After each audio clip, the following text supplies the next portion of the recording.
Hello everyone. So today I'll be talking about Uber and Lyft and why they pay so little. Before when Uber started,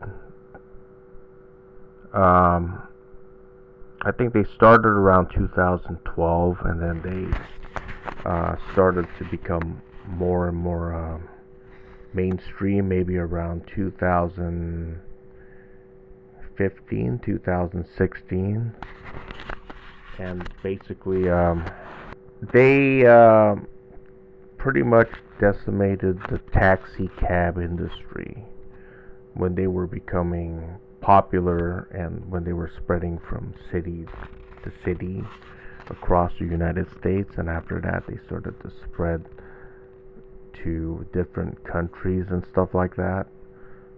So this negatively impacted the taxi cab industry. And people are wondering why uh, the rates for Uber has gone down uh, consecutively for the past maybe 5 years, because the people who started early did make a lot of money when they first started driving for Uber. They were making a lot of money, maybe around 2016, 2017. The money was coming in and it was good, but today it's not so good. And for, let's say, the past 7 years of operation for Uber, they have lost a total of $19.931 billion in 7 years, and the only year that they were profitable in was 2020, making about $1.453 billion. You know, and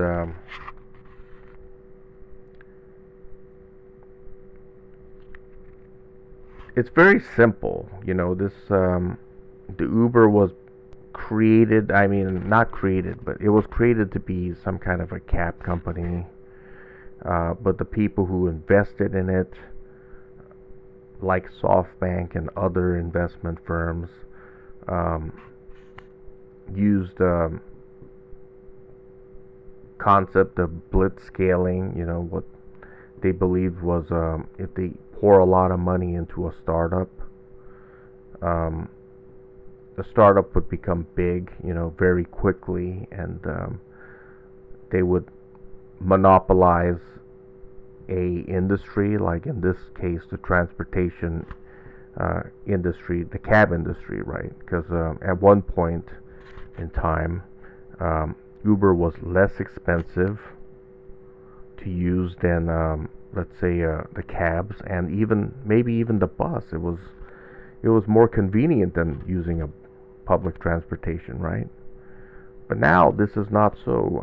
Uber in 2022 and 2021 was and is very expensive, and there were commentators on the mainstream media channels saying that you don't really need a car.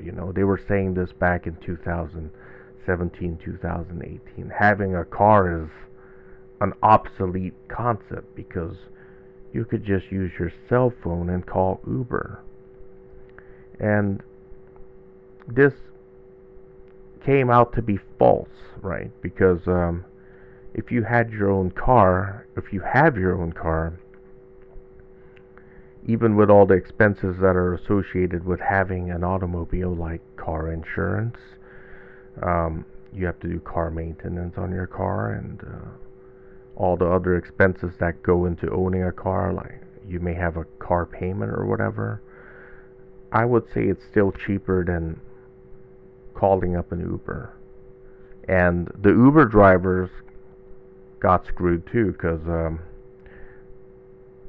at first I think maybe Uber took 25% of the passengers' fare. Now they take about 75% of the fare and give 25% to the driver, which I think is ludicrous because the drivers are the people who are taking the risks, right?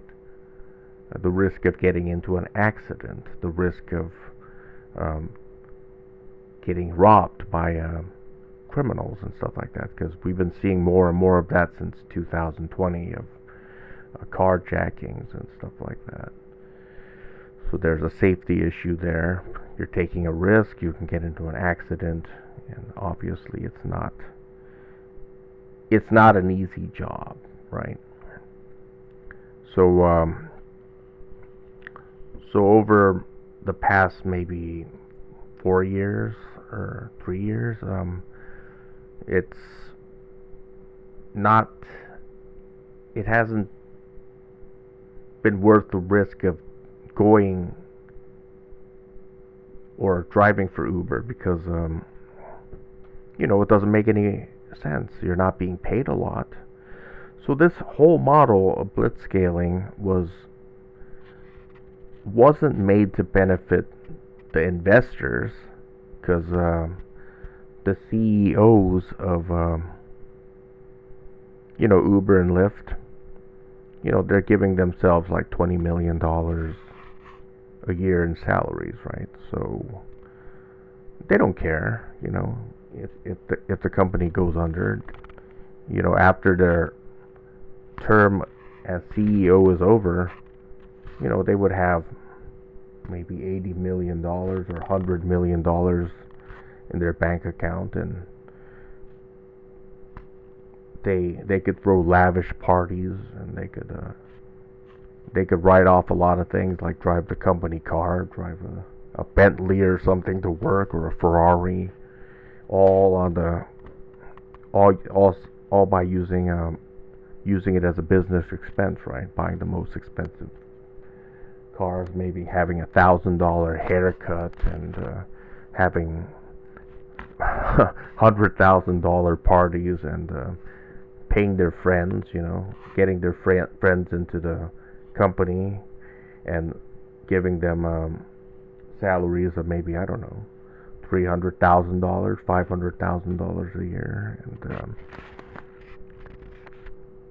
basically help. It's a type of nepotism.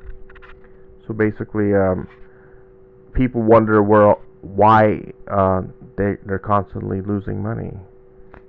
Because first of all, they don't have to be efficient, right?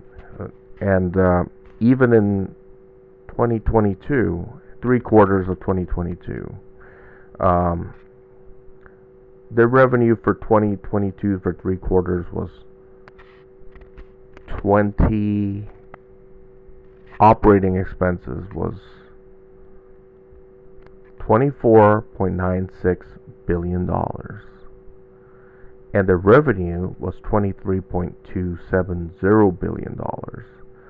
So even with all the squeezing, they still lost $1.69 billion, right?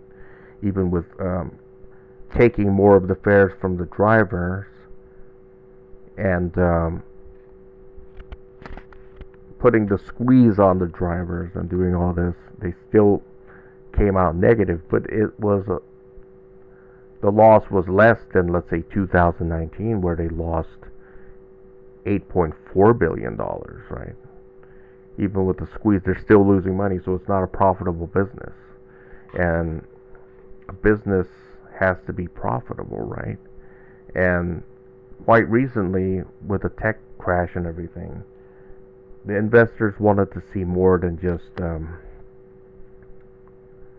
the revenues and how many people are like on the Uber platform, as independent contractors working for Uber.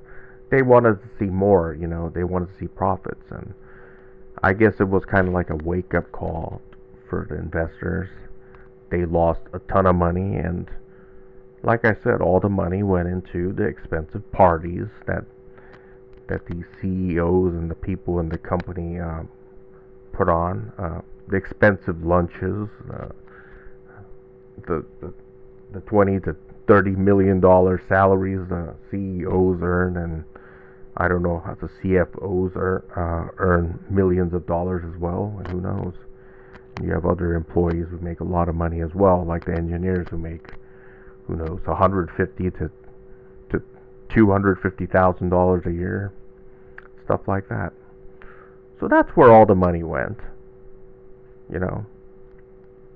So this, so this is what has happened to Uber, and people should not be surprised that this entire um,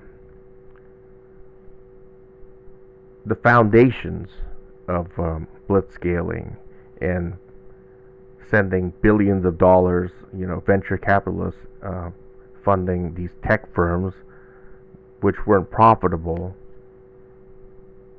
is just built on a foundation of sand. That's why Twitter is laying off thousands of people, right? Because they haven't been making profits for years as well. I mean, it was negative. Their profit was just negative as well, negative billions of dollars. So this idea, but there were some years that Twitter did make money. But we're talking about Uber now, and why these people who are driving for Uber, they're saying, well, back in 2016, I was making $50 an hour. Now I'm not making anything, and this is why. Uber isn't treating their independent contractors well. They're treating them like crap. So that's my 2 cents. If you have any opinions of your own, you could leave them in the comment section below. And thanks for watching.